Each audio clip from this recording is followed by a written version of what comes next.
Hi everyone, I'm doing back-to-back videos because it's the weekend and I have time. This is a book review on Neil Gaiman's Norse Mythology, a collection of retold stories from Norse mythology based around their gods. The last book I read by Neil Gaiman was American Gods, and I still have feelings about that book. I still don't know how I actually feel about it, and I can't talk about it thoroughly with anybody who hasn't read it because I would completely spoil the story, and I don't want to do that. So I picked up this book. It was actually, I think, on the buy one get one half price table in Waterstones because I am interested in mythology and I like all those old style stories in there, and this came across as a storytelling by the fireside kind of book. And yeah, it reads very much like that. These are stories to be read aloud, to be shared on a dark night with a drink. They mainly focus on Thor and Loki, and for those of you that only know these characters through the Marvel Cinematic Universe, you're kind of in for a bit of a shock because that's not how they originally were. Yeah, there's some traits that they still have in common, but on the whole they're very different people, to be honest. Thor is a bit of a douche, to be honest. Thinks very much of himself, is very much about showing off. Think very much Thor in the first 20 minutes when he is a complete arse, let's face it. It's very much how he is in the original mythology.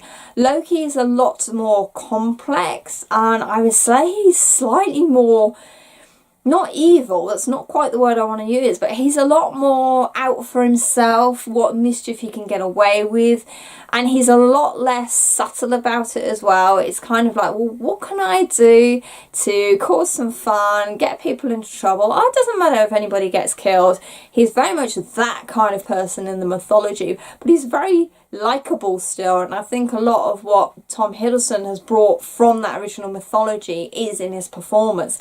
That sort of, you're not quite sure if he's going to stab you or hug you kind of guy. It's very much Loki in the mythology. So it's really nice to sort of see these characters that I know from the screen in a more original, mistrustworthy format, because, you know, they are the Norse gods. You don't trust the gods. They are out for themselves. They don't care about humanity.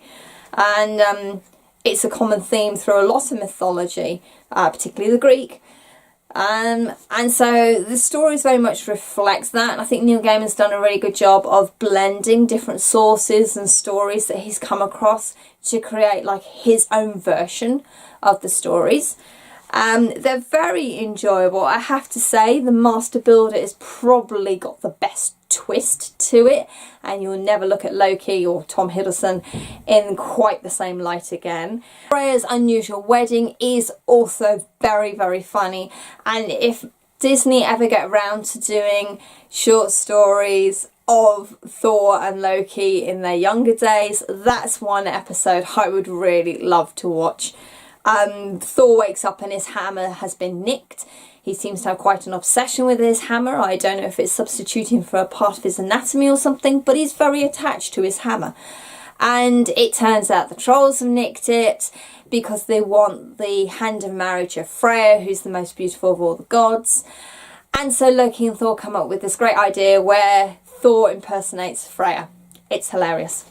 So Norse mythology, I would highly recommend if you like mythology, if you're particularly into all the Norse gods and all that, if you're a fan of Thor and Loki and want to know a little bit more about their backstory and their interaction with each other and the other gods. It's certainly one of those books that you can dip in and out of. Like I say, it's very much for reading aloud. I think you benefit an awful lot from telling these stories rather than just reading them yourself.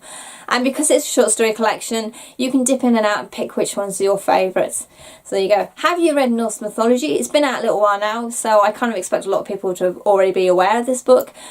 Stephen Fry has done a Greek version himself that came out around about the same time, so that's next on my radar to go and get hold of. Please leave your thoughts about either book down below. As always, my social media links and my book blog are in the description box down below.